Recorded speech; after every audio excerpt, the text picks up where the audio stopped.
to Dinner with the Doctor for December. And today we have with us, once again, Stacy Gusky. And this is going to be wonderful. I know, because I had some of this almost the other day. Yep. And I'm glad to come back again for the same meal. So that's awesome.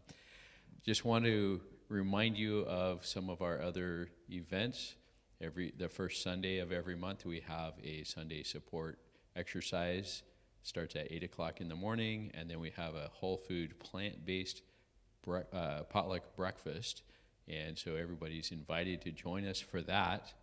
And then we do have, coming up in January, a depression and anxiety recovery program. It's a really good program, and if you want more information about that, you can call the church office and find out more. There'll be another intro session coming up just after the first of the year. So keep that in mind for either yourself or friends or people in the area that could benefit from that. And I think that's it for announcements. And I'm going to go ahead and turn the time over to Stacy. She's going to demonstrate. I'm starting with dessert. So what's the plan? Oh, starting with dessert. I like it even better.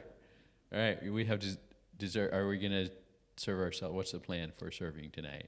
It will be a serve yourself. We're going to serve ourselves. Okay. Dessert's already portioned. All right. And so should I ask the blessing now and we could serve ourselves? Yes, please. That'd be great. Okay. Let's bow our heads for a blessing. Heavenly Father, thank you for this opportunity for us to be here, and thank you for the food that's been prepared. As we look forward to partaking of it, we pray that you will bless it and bless the demonstration and the health talk later this evening. We pray in Jesus' name. Amen. Amen. All right. Well, it's the holiday season, and we all like dessert, especially around Christmas. So we're going to start with dessert. And we are doing a vegan berry cheesecake. And it has lots of nuts in it. The crust goes into a springform pan, and you'll see I've fit some parchment in there. And when you cut your parchment, it's okay to cut it a little bigger than the bottom of the pan, because then you can go up the sides, and that's going to be important, and I'll point that out why that's important later. So to make this, you're going to need a good blender. You don't necessarily need a Vitamix, but you do need a good blender because it's going to have to chop up cashews into a creamy paste. You also need a food processor. These are kind of jumbo-sized. The standard household ones will work just fine. So we're going to start with our crust, and our crust takes a 3/4 cup of 3 ingredients. 3/4 cup of walnuts, 3/4 cup of almonds. Now I've already pre-ground my almonds because I actually buy it ground. And then 3/4 cups of unsweetened coconut flakes. And we put that all in the blender, or sorry, the food processor.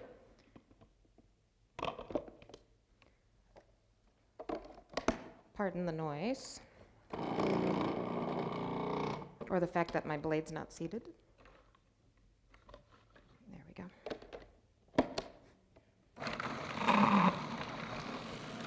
And we're just going to let that go, and it's going to start forming crumble, and then we're going to add in soaked dates. Now, the wonderful thing about soaking dates is it doesn't matter how old your dates are, because you're going to soften them with hot boiling water, which I've already done.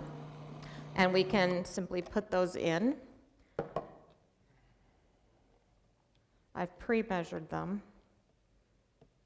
Now, if you don't have dates, you could use figs. You could use prunes. Any larger, sweet, dried fruit. Now, with dried fruit, you do have to be careful. It is very concentrated in sugar. And when we go over portion sizes for this dessert, you'll understand why, because it is nutrient-packed. You'll see it just kind of forms a paste. It's not ever going to form like a ball. And you're just going to take that and you're going to pat it inside your springform pan. You can use your hands. Sometimes I revert to a spatula because my fingers get too sticky. The last time I made this, I actually kept my nuts much larger, in larger chunks, and it worked just fine. And that was totally on accident because I didn't soak my dates long enough and they did not want to break down. So all the different tricks that you learn as you make this wonderful dessert. You don't have to pat it up the sides like you do a traditional cheesecake. You're simply going to just press it in, and I'm going to switch to a spatula. If your spatula starts getting too sticky, you can spray it with a little bit of pan release, which otherwise known as nonstick, or you can put a little bit of olive oil on it to help keep it from sticking. I'm actually going to switch again. And you just find what works. It's a wonderful thing about cooking. If one thing doesn't work, something else will. And you're just going to pat it in there until the whole bottom is formed. And then you're going to start on the filling. Now, ideally, your recipe says to put this in the freezer, but if you cut your parchment paper a little too big and it goes up the sides, you can actually skip the freezer step for the crust. But if you have time, it is the best way to do it, is to freeze it. Tonight, we will not be pre-freezing the crust. There's many different raw vegan cheesecake recipes out there. Depending on the one you choose, will determine your sugar content of that cheesecake. I make a vegan raw turtle cheesecake, and while it's all whole foods, still not very healthy for you because it's a lot of sugar concentrated. All right, so now we've got our crust done and ready. We're going to work on the filling. Could somebody get me a paper towel? Thank you. For the main ingredient of our filling are soaked cashews. Now you can put your 2 cups of cashews either in hot tap water and soak them for 20 minutes, or you can speed soak them by putting them on the stove in water and then boiling them for just a couple of minutes, which is the manner I always use because I always forget to soak my cashews. And I did tonight too. So they went on the stove. So I'm just gonna put that aside. And then we have our 3rd cup lemon juice plus a tablespoon. The tablespoon is actually for our topping. Thank you so much. And in there, we're also going to put in the coconut, but I put it in there, so we don't need it in our filling. And we need our 2 tablespoons of maple syrup and our coconut base.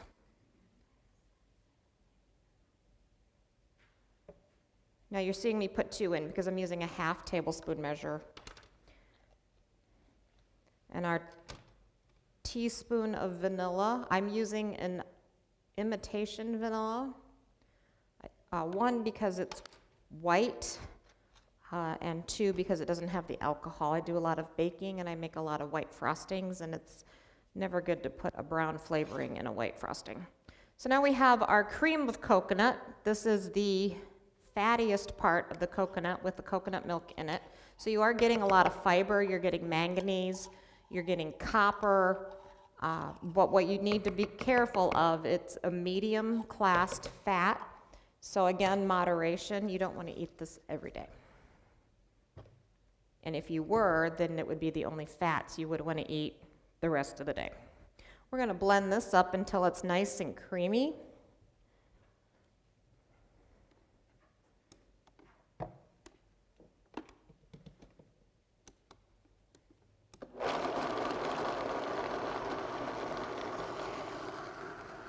And the one part that you won't get to see, because this portion will be in the freezer, is at the end when it's totally frozen, we'll pour on this mixed berry topping. And it's simply a tri-berry mix from a freezer, unsweetened, blend it up with some water, and you'll pour it on top, and you'll freeze it all together. And this is what your dessert will come out looking like in your springform pan. And you know, it's so full of nutrients and yummy, you could have it for dessert, for breakfast. So this is still chunky, so I'm going to turn it up a little bit.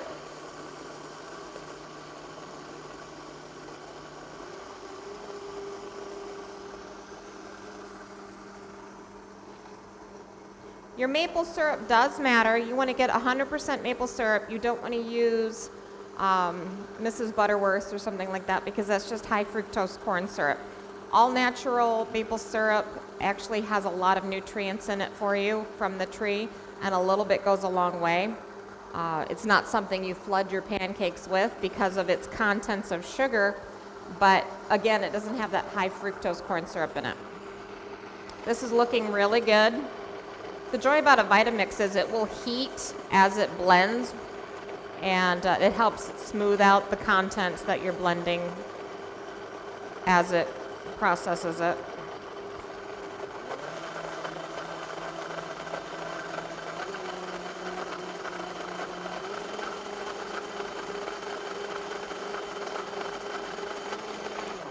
That should be good. It's always nice when the machinery stops because then it's quiet. And you're just going to pour this in, and then you're going to stick it in your freezer, and it takes about 2 hours for it to get to where you can cut it.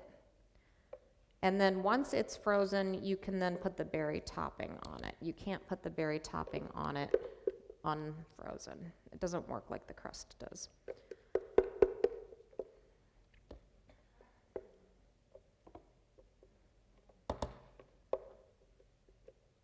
Now your cashews that you want to use, the better ones are, they call them raw cashews, but they're really not raw because a raw cashew is toxic. It's a blanched cashew. You'll see, if you noticed my cashews, they were actually roasted, but they were unsalted.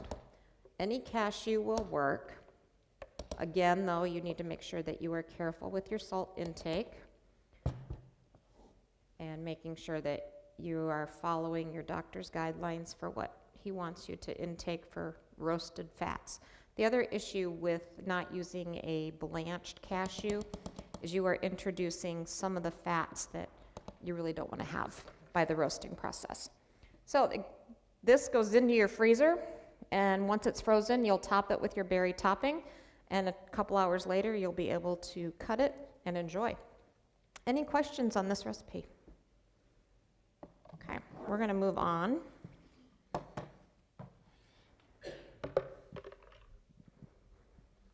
The next thing we're going to talk about is our entree for tonight.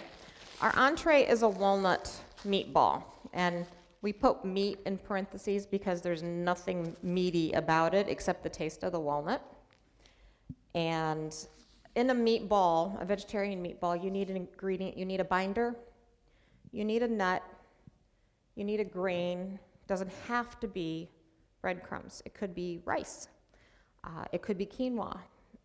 It just depends on how much of that binder you're going to use. And you need your seasonings. So that's what we've got here today. Let me slide this mess over. Today, we are using tofu for part of our binder.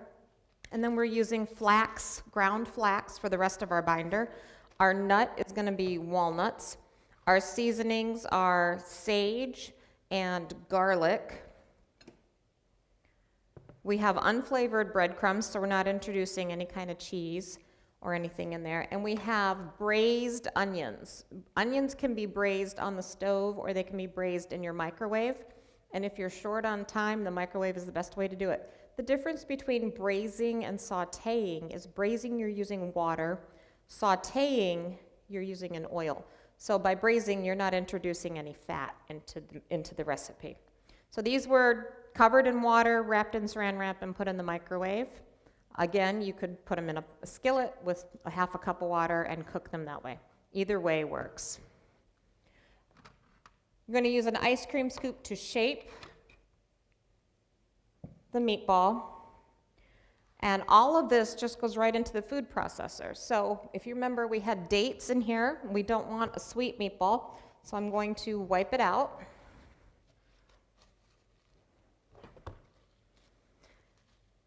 We are already using walnuts, and there are walnuts in it, so we're not worried about any kind of cross-contamination with the walnuts. If you're cooking for people with allergies, you need to be very careful about cross-contamination.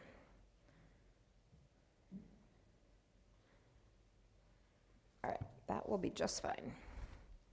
We're going to put that back on, and we're going to make sure that blade is seated.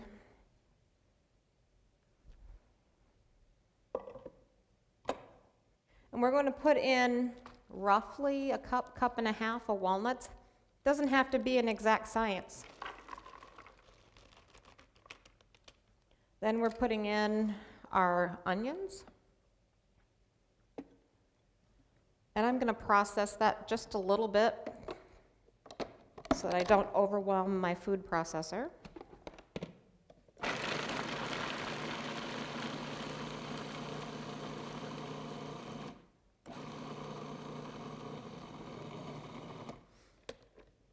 That will work. I'm going to put in our cup of breadcrumbs.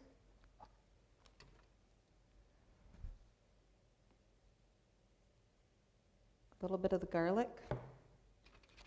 Minced garlic, when it cooks, it actually loses a lot of its flavor, so it's okay to put extra in.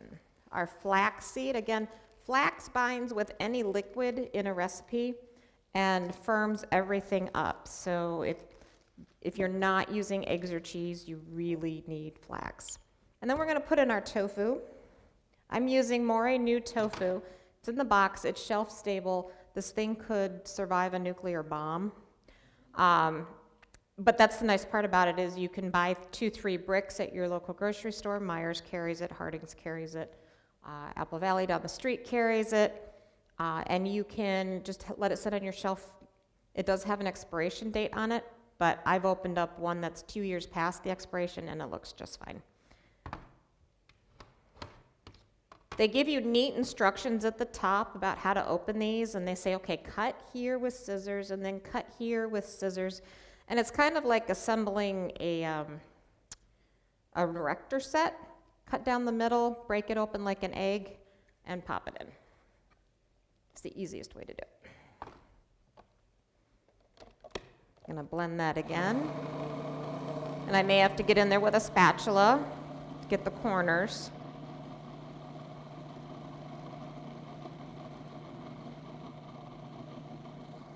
And then we're going to add in some sage. Notice there's no salt in this recipe. Other things you could add in based on your own flavor palette, you could add in garlic powder, onion powder, and I frequently do. A lot of the items that I cook never taste the same way twice, because as you just saw, I don't measure. This is looking perfect. This is exactly the consistency we're wanting.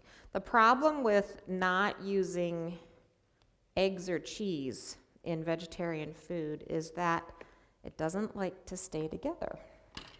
And since we're using the tofu and the flax, it should, as long as I have my proportions correct.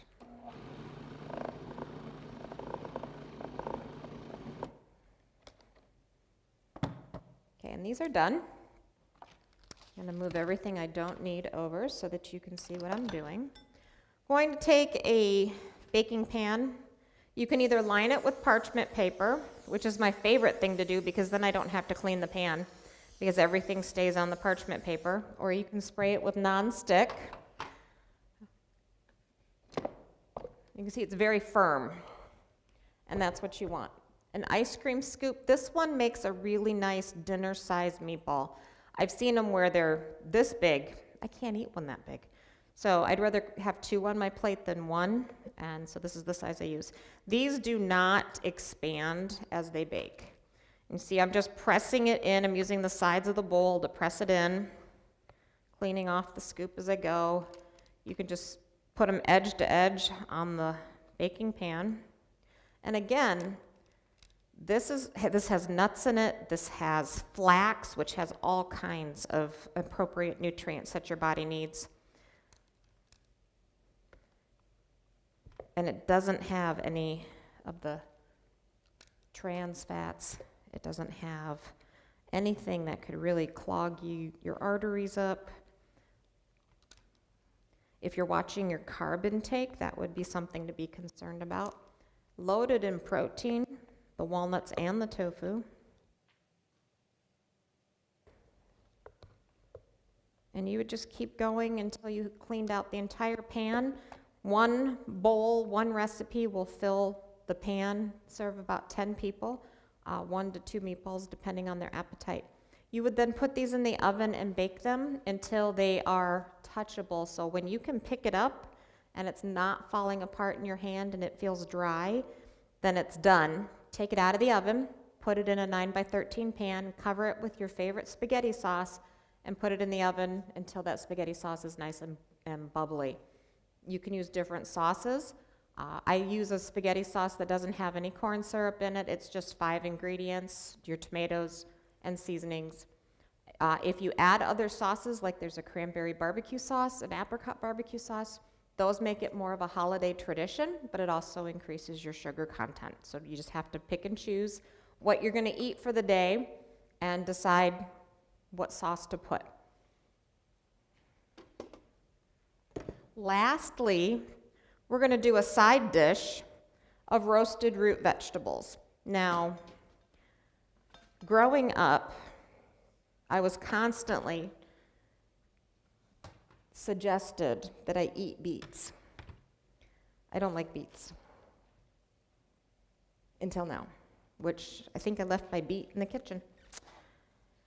So, for this recipe, you're gonna use a beet, and you don't have to peel it, you don't have to boil it and then take the skin off. You're just gonna simply chop it and put it in a bowl. Same thing here, I have carrots. I've scrubbed them. I'm just going to chop them. You can use baby carrots if you need something fast or if that's all you buy. And we're gonna use Brussels sprouts. Now, Brussels sprouts are not a root, but they work great in this recipe. And then we have something up here that's not super common. Yes, please, thank you. It's a blue potato. I take great joy in growing blue potatoes because nothing says Thanksgiving than putting a bowl of blue mashed potatoes on the table. Most vegetables, when they're a different color, you cook them and they turn the regular color that we're all used to, except blue potatoes, they stay blue. And I think it's just super fun. The other nice thing about the blue potato is they are the lowest potato on the glycemic index. So if you haven't heard of the glycemic index, it's how your body processes the sugars and the carbs in your food. You want low numbers. Sugar would be like way up. I think it goes to 100, but I'm not quite sure. Potatoes, the blue potato is down in the 20s for the range, whereas a white potato, a Yukon Gold, even though they're yummy, they're in the 40s and 50 range. So with our Yukon potatoes, we're just gonna cut them into wedges. And they're so pretty inside, I gotta show you. They're more of purple, but they're called blue. I don't name things, I just cook them. So here, I'm gonna use this. So what we're gonna do is we're cutting these into chunks.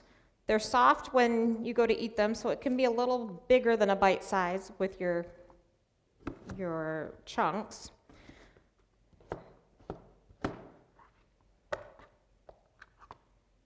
Again, I washed these, otherwise you'd have bits of my garden in your dinner.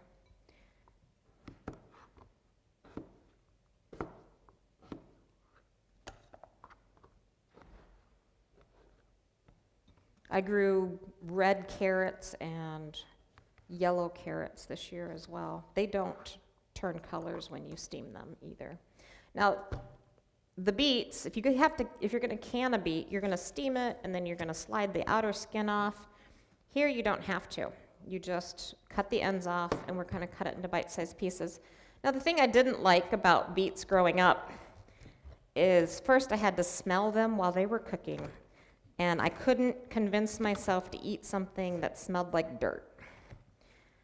And it was only 5 years ago, and I went to a restaurant and my plate came out with roasted beets. And my husband will tell you, this is the only way that I eat beets, is roasted. They don't smell like dirt, they don't taste like dirt, because beets are so good for you. They have so many awesome nutrients in it. The different components in it are so good for your heart and your blood pressure. Everybody should eat a beet a day. All right, we're also adding in our carrots. Again, baby carrots work great, and they really shorten the time up for your food preparation. But if you don't happen to have baby carrots, regular carrots work great, and that's what we're using here tonight. You can see I'm just doing a rough cut. I'm not making sure everything's the same size. I'm just putting them all together until it looks like I have a good balance of produce in the pot.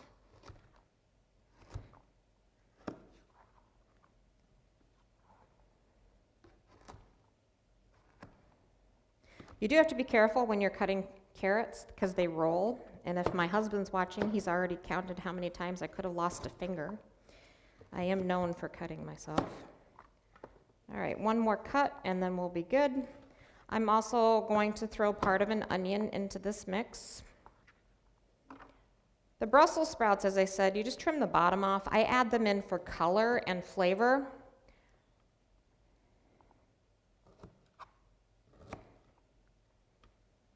And they're so good when they come out crunchy out of the oven.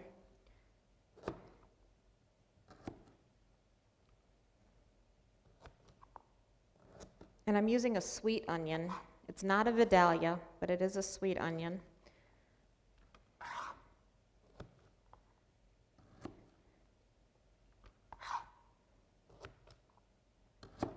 I found the secret to getting kids to eat onions is to not use a Spanish or a white onion, but to give them a Vidalia or a sweet onion.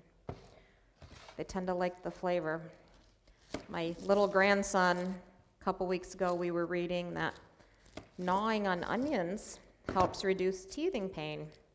So I was cooking and he was sitting on the counter next to me playing with utensils, and he kept reaching for the onion, so I went, "Here you go." And he proceeded to gnaw on a big chunk of it for 20 minutes.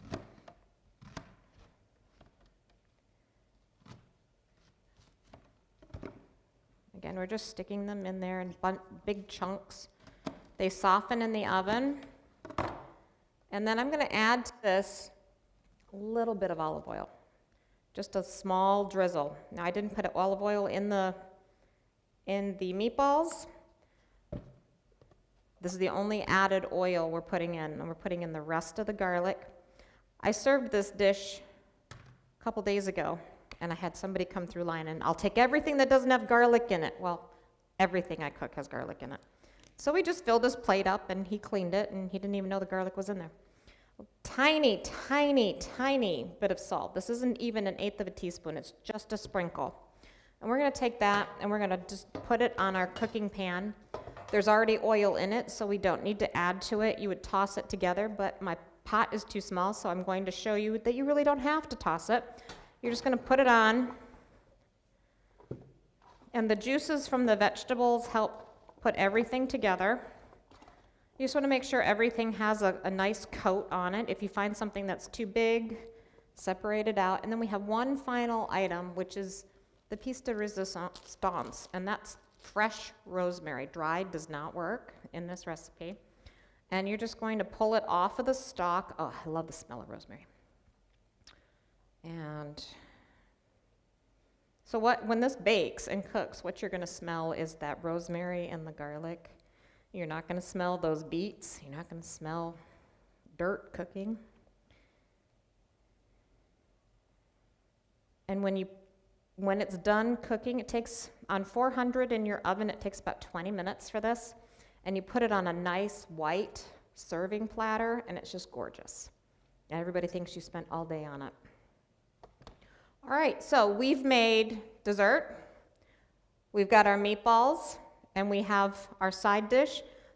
One more side dish would be to throw a nice garden salad at this, and perhaps a dinner roll, but we have our grains and our meatballs, so you really don't have to, and you have your complete meal. So it took us 30 minutes to prep three items, 20 minutes in the oven for the meatballs and the roasted vegetables. So you can be setting the table, you can be reading your children a story, working on homework, taking a nap while it's baking, and you're good to go. Thank you so much. Do we have any questions? Great. I believe food will be put out on the serving line, and then we'll be ready to sample everything. That's right. So we're going to get the food out so we can serve ourselves, and then for our online audience, we're going to take a short intermission and get ready for the next presentation. We'll be right back.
Testing, 1, 2. Oh, it's on. Now it's on. A little bit hot there. But anyway, welcome back and good evening again. I have here a picture of the theme for tonight, our topic tonight. Can you guess what it might be? Water. The water of life. And this is a picture of a waterfall that is about an hour's drive from where I used to live. Right in this, you can see down at the bottom of the picture is the Sacramento River, and this is a little creek that's flowing down the canyon wall into the river, just south of Mount Shasta a little ways. So tonight we're going to talk about water and how water affects our health, and it does that in several ways, and hopefully you'll learn some interesting things tonight. One of the things about water that's unique is its molecular structure, and as you can see represented here, water is composed of an oxygen and 2 hydrogen atoms, and it makes this molecule that has this structure where part of the molecule has a positive charge and the other part has a negative charge. And so the water molecules interact with each other in a unique way that gives it some pretty unique properties because of that conformation or shape of the molecule and the electrical charges. And so here's just a quick overview of those things, polarity and hydrogen bonding. And because of those properties, due to that, water is considered a universal solvent. Now, it's not quite universal, but it's pretty close to it. Anything that can be dissolved is going to be partially dissolvable in water. And there's so many different substances, and that's one of the reasons that water is a main part of our body and particularly of our blood. It dissolves all sorts of nutrients and other materials and transports those around our body. Now, water also has a high specific heat, and that's a technical term that basically means the amount of energy that it takes to change the temperature of water. And so you've probably noticed this. I had a child earlier today was telling me that snow isn't cold until it melts. Well, that's not technically true, but it feels like it's true, and that's because as it's melting, it's absorbing a significant amount of heat. So if you're holding a handful of snow, that snow can absorb a lot of heat out of your body in order for it to melt. And so it takes a lot of energy to change the temperature of water, and it takes even more energy for water to have a phase change. In other words, to go from a liquid into a solid or liquid into a gas form. And those two parts of this are a little bit less relevant for our bodies because normally we don't have solid or gas form of water in our body. If we do, that's a really big problem. That's beyond the scope of this talk. I just mentioned that the high heat of phase change or vaporization, and you notice this because you can have a pot of water on the stove boiling and the steam is coming off, and you can turn the stove up as high as you want, but that water will not be above the temperature of boiling because of the physics of how that works. And it takes all of that energy then, and it doesn't raise the temperature of the water, but it begins to put off vapor that disperses that energy. We utilize that in our bodies actually not for boiling, but the phase change from liquid to vapor takes a lot of energy. And so when we sweat in hot or dry environments, that vaporization of the water from our skin has a cooling effect. Another interesting property of water is its cohesion and adhesion. So water likes to adhere to itself. You notice this when you see water droplets on a piece of glass, for example. It kind of beads up into these droplets that actually are. It's interesting to look at them, and you might wonder, well, why wouldn't it spread out over the entire surface and be flat if it's just a liquid? Well, that's because of the surface tension and the cohesion of the water sticking to itself because of those electrical properties.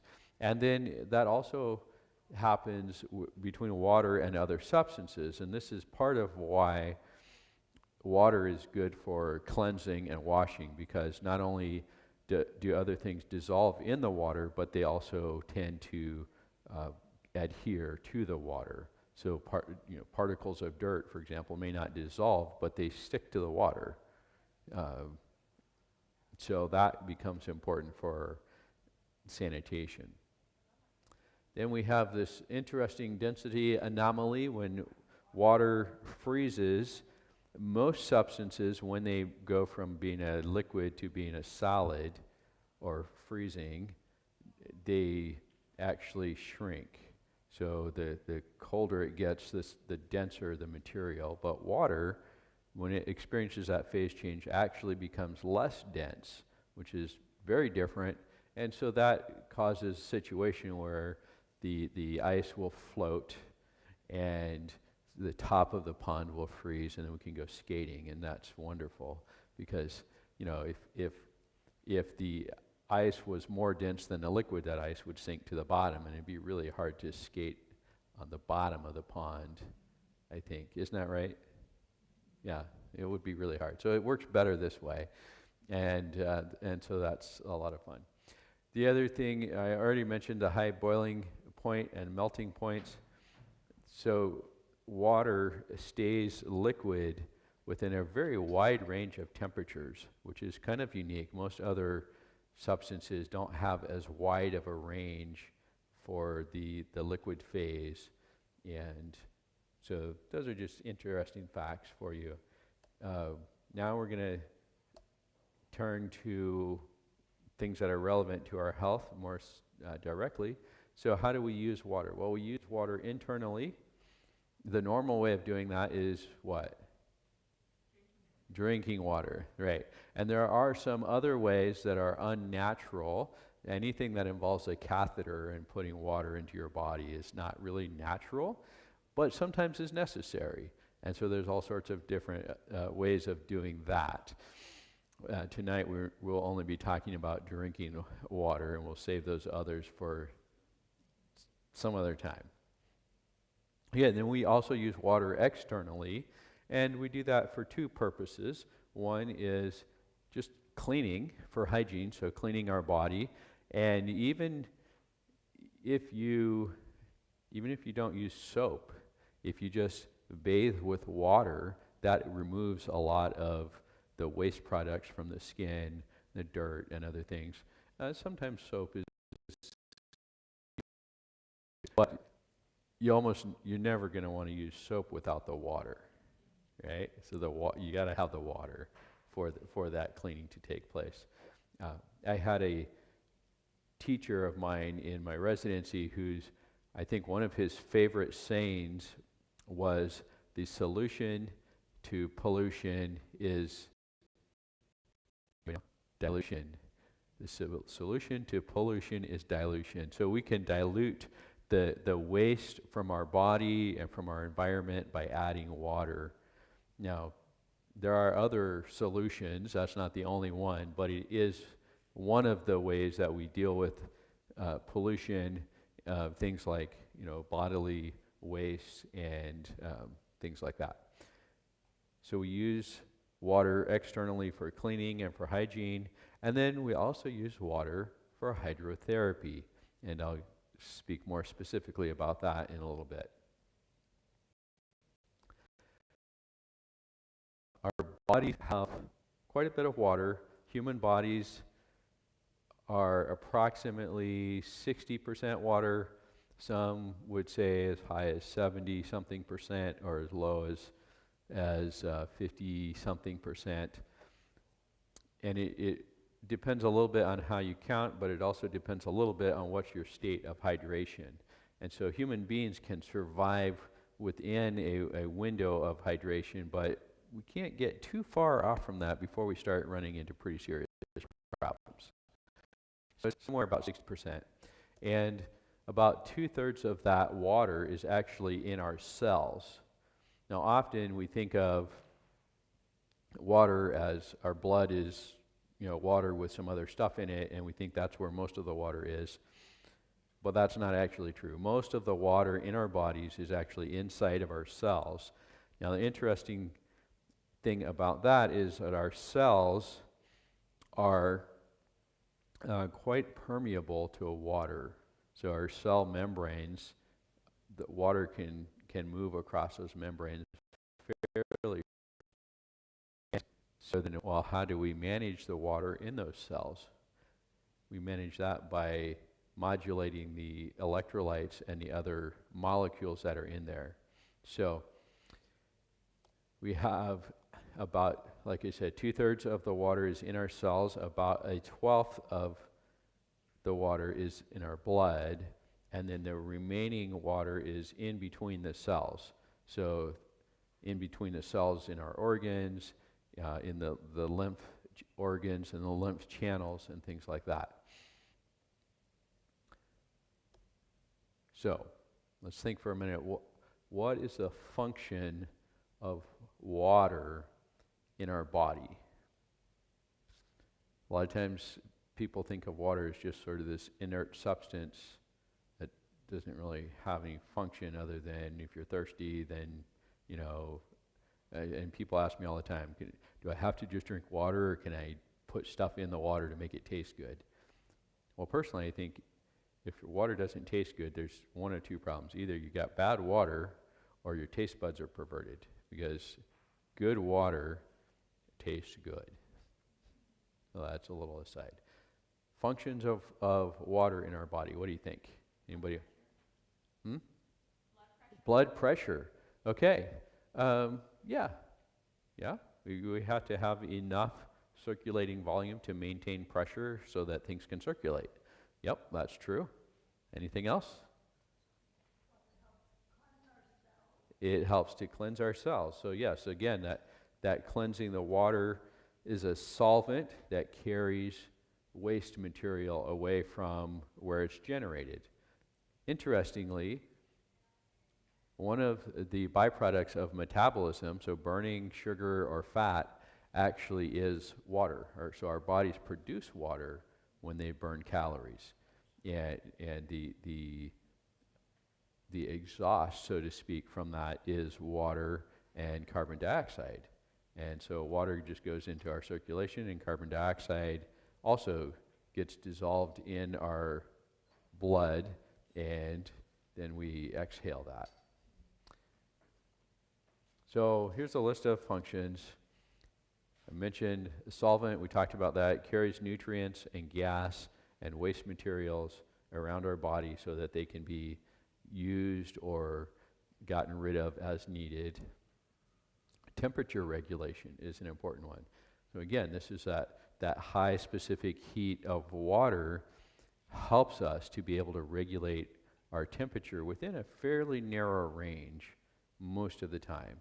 And if we didn't have that, our temperature would fluctuate dramatically with the outdoor temperature, but it doesn't do that. And partially that is due to the fact that we have so much water in our body. Air conditioning. When I mention air conditioning, I'm not talking about the air conditioning unit out there, I'm talking about the one in here. So our bodies, when we breathe air in, the lungs require to have essentially 100% humidity of the air. So between the air that we breathe in, by the time it goes through our sinuses and into our lungs, we actually condition that air by removing all sorts of stuff through the nasal passages, act as filters, and also humidifiers. So use water for that purpose. Digestion and metabolism. Now, you're eating right now. Can you imagine trying to eat if you had no saliva? Have you ever tried to do that before? Anybody been so dehydrated you had no saliva and then you tried to eat a cracker? Doesn't work very well. It's hard to swallow powder. So yes, our saliva is water with some other stuff added to it. And so digestion and metabolism, lubrication. So this is related to that. All of our mucosal surfaces have water-based lubricant, and also joints, for example. So our joints have fluid in the joints. That's a water-based fluid that allows us to be able to move, and that's a good thing. And then finally, cellular function. So there are many chemical reactions that happen at a cellular level that require water for the reaction, but also just having the fluid there so that the molecules can move around within the cell. That's all in the base of a water-based contents of the cell. There's a concept called water turnover, and that is you use up and get rid of a certain amount of water every day, and so you need to take in water to replace that. And this is a bare minimum. You have to have at least a certain amount of water turnover, and it's probably better if you have a little bit more because it doesn't put as much stress on your organs that way. But typically it's going to be a 4 to 5% of your total body water. And we get water from our food and our drink. We drink water. We eat food that has water in it. And metabolism. So like I mentioned before, when we break down those nutrients, very often water is one of the byproducts of that metabolism.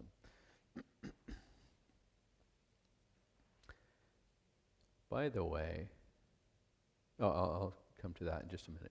So our losses, we lose water, of course, through urine and feces, also through respiration. As I mentioned, we humidify air that we breathe in, and then when we breathe out, we're losing water vapor. And you can see that here in Michigan in the wintertime. If you walk outside, you can usually tell that you're losing water vapor. But that's happening all the time, not just in the winter. It's visible in the winter. And so this happens even while you're sleeping. As you're breathing in and breathing out, you're losing water vapor throughout the night. And then, of course, sweating. Sometimes that's very obvious, and sometimes it's not. But it's an ongoing process of perspiration. And then also, I thought of this later, I should add this on here. What's one other way we lose water? Anybody think of one that I left off there? Coughing? Okay. I would kind of put that with the respiration. Coughing is a disordered form of respiration, but yes, you're correct. Coughing and sneezing, we lose bits of water into the environment. The other one that I thought I should add on here is crying. Or maybe not even crying, but just our eyes. Again, that's a lubrication of our eyes, and we constantly make lacrimal fluid that cleanses our eyes and lubricates our eyes so we can move them, and then sometimes we cry and we lose even more water. And there's even scriptures about that, I think. So anyway, so that's a water turnover. So we want to drink water. An average adult needs somewhere around 64 ounces or 8 glasses of water. People say, well, how big of a glass? Well, about 8 ounces, 8 8-ounce glasses, and that's a ballpark figure.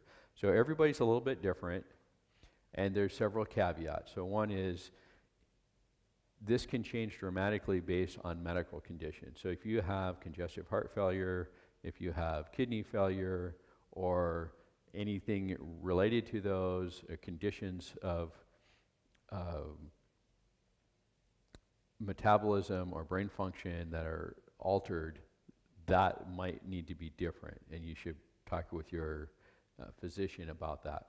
But for an average adult without those medical problems, somewhere around 64 ounces a day, and that's going to fluctuate depending on anything that affects those losses that we talked about. So for example, if it's a hot summer day and you're working outside and you're dripping with sweat, you're going to need to take in quite a bit more water than if it's a day where you're in a climate-controlled environment, you're barely perspiring at all, you're not really exerting yourself, and so you're not losing as much water that way. So another way that you can estimate how much water you need is by the color of your urine. So typically, what happens is most people don't drink water while they're sleeping at night. If you know somebody that drinks water while they're sleeping, maybe they need to talk to their doctor about their sleepwalking problem. That could be a thing. But for most people, we don't drink water while we're sleeping, and when we wake up in the morning and we relieve ourselves, that urine has been concentrated overnight, because remember, we still perspire, we're still breathing and losing fluid, and so our body fluid level is going down, and our kidneys are the main organ that regulate water and fluid and electrolyte balance in our body. And so they start concentrating the urine, holding on to that fluid so that we don't get dehydrated, and the urine becomes more and more concentrated because our bodies still have to get rid of waste products and products of metabolism that could be toxic if they build up in our bodies. And so that first urine in the morning usually is going to be a little darker, and that's probably normal. But by late morning, you should have consumed enough water so that your kidneys are feeling relaxed and actually getting rid of water, and that's helping your body to get rid of those waste products more effectively, and you know you're getting enough water then. Okay. So if you have other factors or other medical conditions, it might be more complicated. You might need a doctor and a nurse to help you figure it out. But for most of us, this is the simplest way. And we already talked about that. In times of high heat or other physiologic stress, we need a little extra water. I remember hearing about this a long time ago from a youth pastor when I was a youth. He had been involved in the Vietnam War conflict, and he told us about a study that the Army did back in those days. So this is quite some time ago, where they wanted to see how important it was for soldiers to drink water. And so they put soldiers on a treadmill and they did 3 different groups. One group, they didn't allow them to drink any water.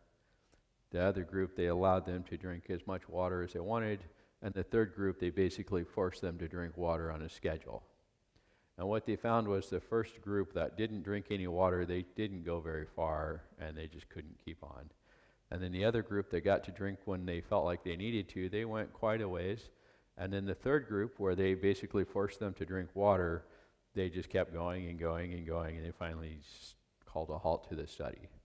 And I found this to be true in my personal life, that times of stress or times when I need to push and I'm trying to go a long ways, the most important thing is to stay hydrated. And it makes a huge difference. And if in doubt, you might consider drinking some water. Now, I'm going to suggest that we should drink pure water. And I have people ask me this all the time. Well, is it okay? What about coffee? What about tea? What about soda? What about this? They always want to drink something else other than water for some reason. Well, there's actually studies that show that caffeinated beverages actually act as a diuretic. And so it turns out that if you drink beverages that have a lot of caffeine in them, you are getting water in, but your body is actually losing more water than it's getting in because of that diuretic drug effect. So, no, drinking coffee doesn't count towards drinking water. In fact, we recommend that you don't drink coffee at all, but that's perhaps a talk for another time. So pure water. Now, this brings us to a question about contaminated water, contaminated drinking water. And we happen to live in Michigan, and Michigan has issues with our water. It's been a problem here. It's pretty well known, actually. There's even been movies made about contaminated water in Michigan. We have significant problems with heavy metal contamination in many places in Michigan. We also have significant organic toxins that get into the water, both from manufacturing and pollution from manufacturing, as well as from agricultural runoff. So there are a lot of pesticides and herbicides that are sprayed on the fields, and then, well, what did we say? Water's a universal solvent, so it rains, and that gets washed into the groundwater, and then we pump it out and drink it. Not really the ideal thing to do. Also, chlorine. Chlorine is actually a toxin. Did you know that? Chlorine is a toxin. This is why municipal water supplies use chlorine in the water, because it kills things. It kills germs that might make you sick. And so, yay, you won't get sick from the germs, but the more chlorine you take into your body, the more potential damage that does to you. So that's another source of pollution or contamination in our water. Nitrates are also a problem. This is mostly associated, again, with agricultural waste products. In fact, I didn't put a picture on here, but I just saw, just in the last couple of months, Michigan has outlawed spreading manure in the winter because of exactly this problem, the contamination. Ground's frozen, but it rains and you get runoff, and it concentrates the nitrates into not only drinking water, but other water supplies and things like that. And it can be a significant problem. And then we have excessive mineralization in many places, or what some people call hard water, where there's a lot of calcium, magnesium, iron, and other minerals. Now I put this at the end of the list because these are the least important problems in the water, but they're the ones that people think about the most for some reason. People always want soft water, get rid of the calcium and the iron. Well, the calcium and the iron are not nearly as problematic as the other things on this list with regard to our health. More so with regard to the aesthetic of the laundry and the dishes and the plumbing. So I suggest that we consider using a water purifier. Now, if you know that you have a good source of pure water without using a water purifier, that's great. And, it makes me think of the mountains. Just a few miles upstream from here, the headwaters of the Sacramento River at the foot of Mount Shasta, and they actually bottle that and sell it, pure Mount Shasta spring water. And it's snow melt water off the mountain that has gone through thousands of feet of soil and been filtered out, and it's pretty much pure water at that point. There's no manufacturing plants upstream, there's no agriculture upstream, it's just pure water. But most of us don't live in places where we have access to that. So we might consider some sort of water filtering system. And so there are dozens or hundreds of systems available out there, and I'm not going to recommend a specific brand, but just we're going to think about some of the things to consider when you're looking at a water filtration system. So infectious agents, again, if you have a well or you're on city water, hopefully this is not a concern, but if you have a well that's near an agricultural production where they are spreading manure or where there are a lot of animals and there's a lot of runoff, you could potentially have contaminated water. And I've over the years, I've had a few patients that had issues with their well being contaminated by several different types of bacteria, coliform bacteria from agricultural runoff. So a water purifying system should be able to remove infectious agents, viruses and bacteria and so forth. Also, we want to think about those organic pollutants. So the things like the Roundup that they spray on the fields, and then that runs off and gets into your well and then into your drinking water. It's not really good for you, and there's a lot of evidence that's accumulated over the years that that's really quite harmful. So we want a system that can remove organic pollutants from our water. Then the heavy metals. And most of these, probably the biggest problem is lead in old pipes. So if you live in a house with old pipes and there's lead in there, you probably just need to replumb the house. But you could potentially have some sort of a treatment system. And there are a number of cities in Michigan that still have lead in their municipal water supplies because their piping systems are so old. They were built with lead solder and lead piping and things like that. And there's ongoing, lawsuits and remediation measures and all that. But there is actually, in Michigan, we have a number of areas where we have high arsenic levels that occur in the water naturally. So it's not because of manufacturing or anything like that. It's just it occurs naturally in the soil, and that can be problematic as well. So if you have a system that can remove infectious agents, the organic pollutants, and the heavy metals, and you're pretty well on your way to having actual pure water to drink. But we might want to think about mineral balance, and that gets back to our calcium and magnesium and iron. And then finally, something to remove sediment. And again, I think that's probably the least important thing, but the one that people think about the most. If they get a little bit of grit or sand in their water, like, oh, we can't have that. Like, well, it's probably not ideal, but it's less toxic than these other things. Any question about drinking water, or any of what I've covered so far? No? All right. So we'll move on to talk about water for washing. And water is really ideal for this because of the solvent properties that we talked about earlier, and it also interacts well with detergents and soaps and things like that.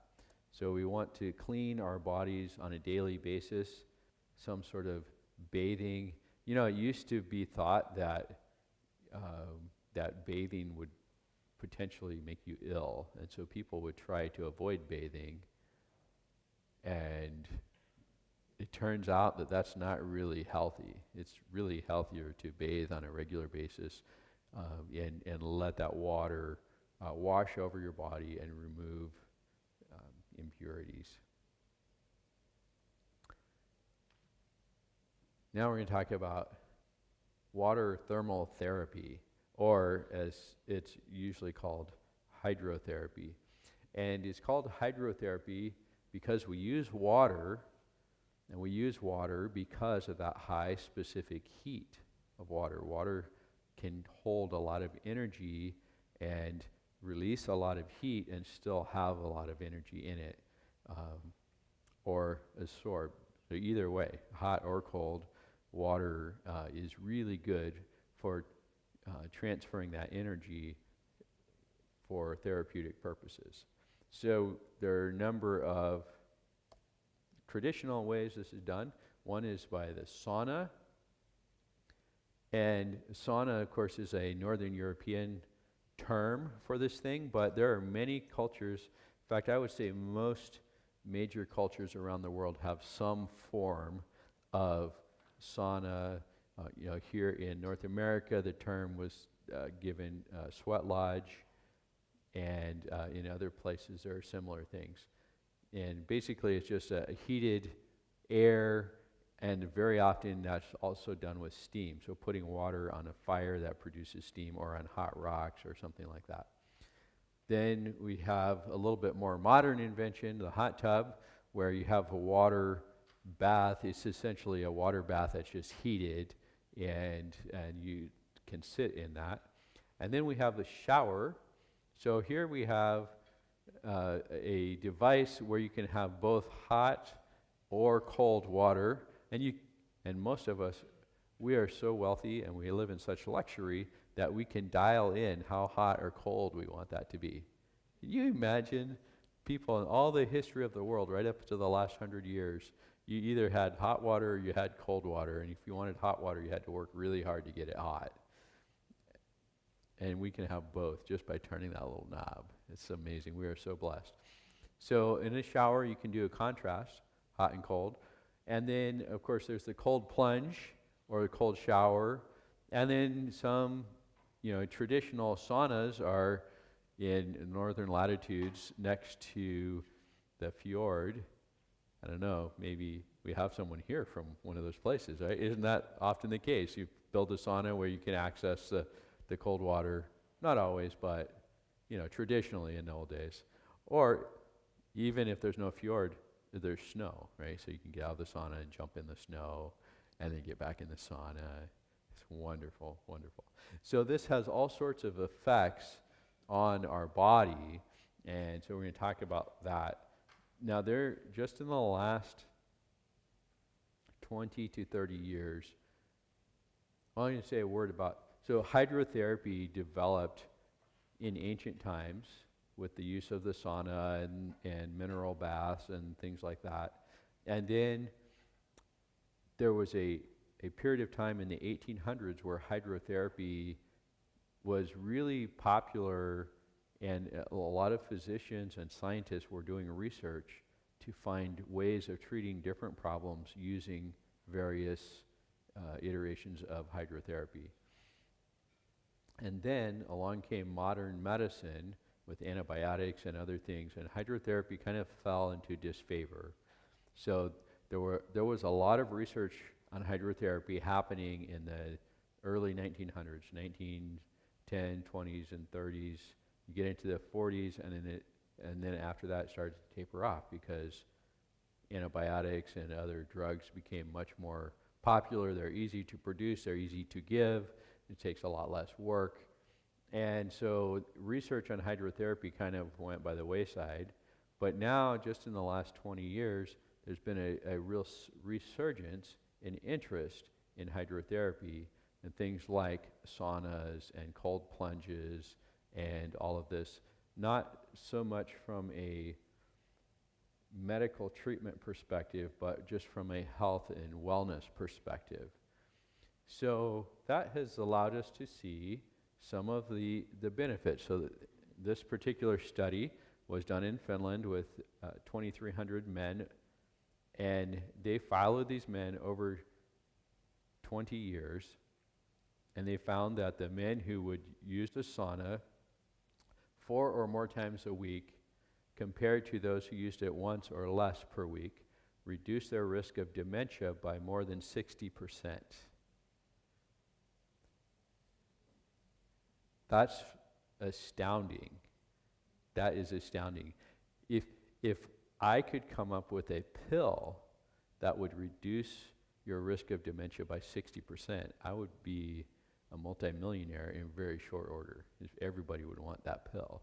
But here we have a natural treatment with water that can do that. And it has all sorts of other benefits as well. Another study also in Finland showed a 70% reduction in the risk of heart attack for both men and women And again, this was for those who used the sauna 4 or more times a week compared to those who used it 1 or fewer times per week. 70% reduction in cardiovascular risk. That is far greater benefit than all the statin drugs in the world.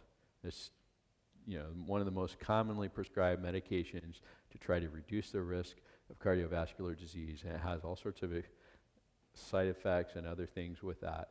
And here we have a natural treatment that reduces the risk dramatically. And then this is one that I found a few years ago when we had that virus thing going around that everybody was worried about.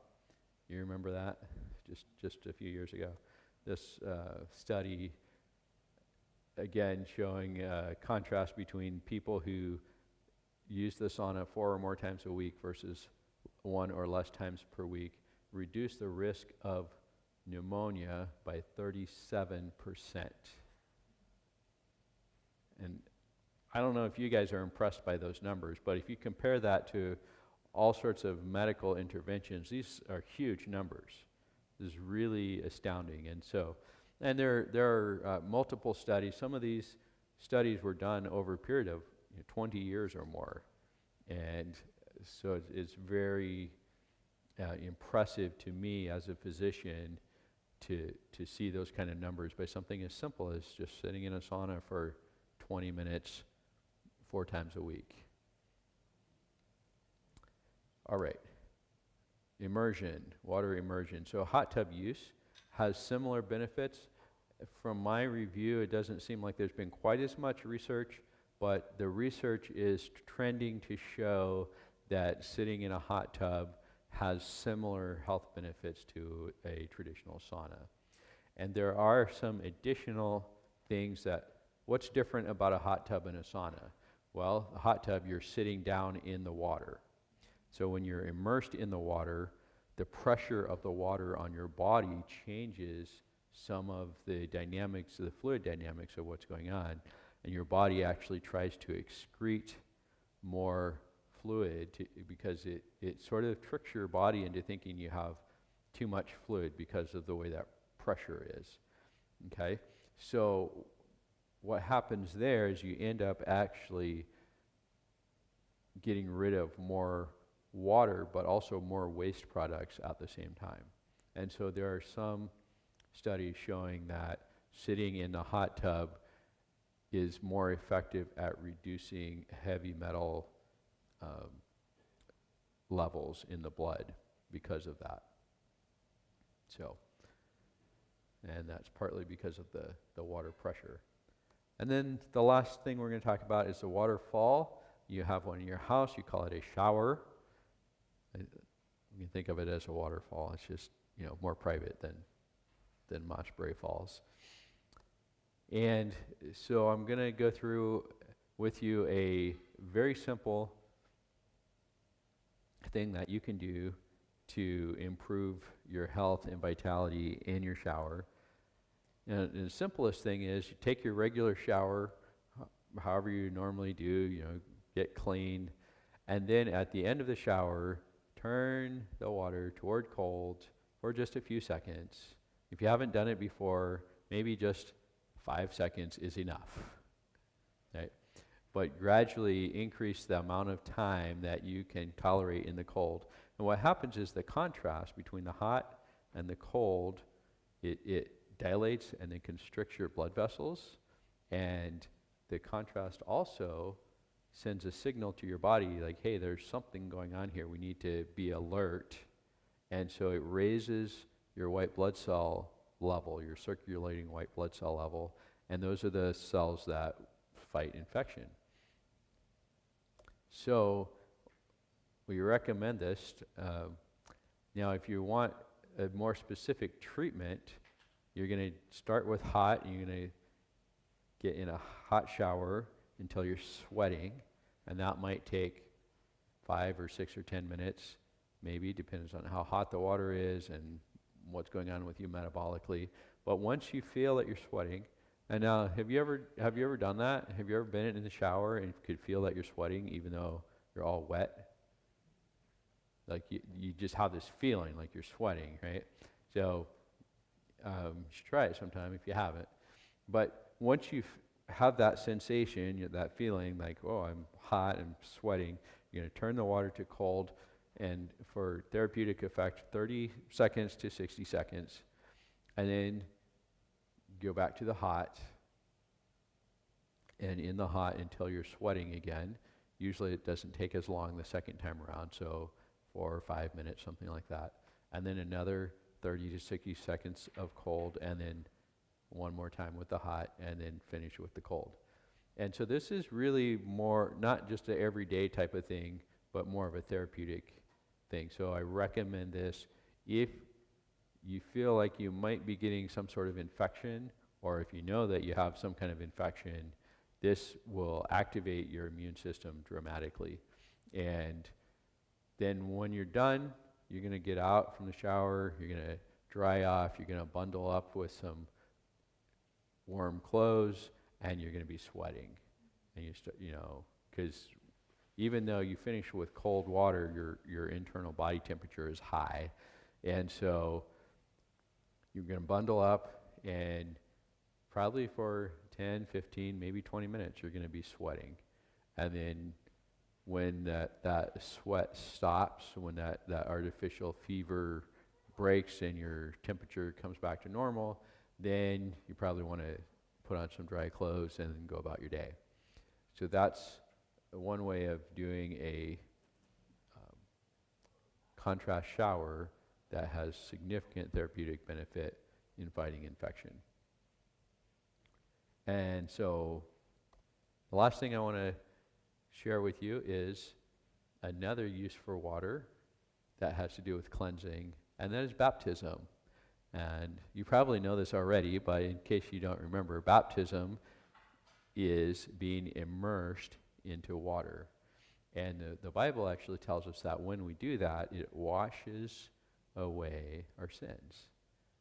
It's interesting. So there's some sort of metaphysical properties there when we heed the call to follow Jesus and enter into the water of baptism. So I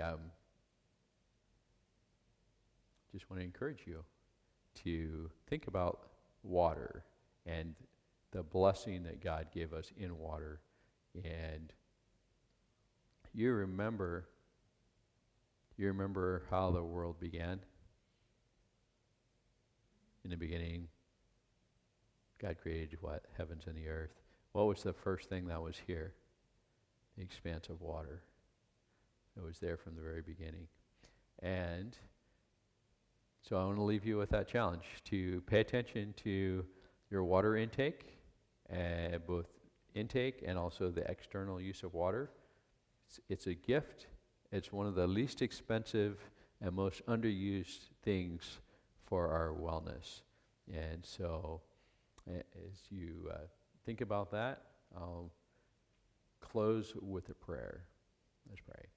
Heavenly Father, we thank you that you've given us access to all of the blessings that build our health and maintain our bodies.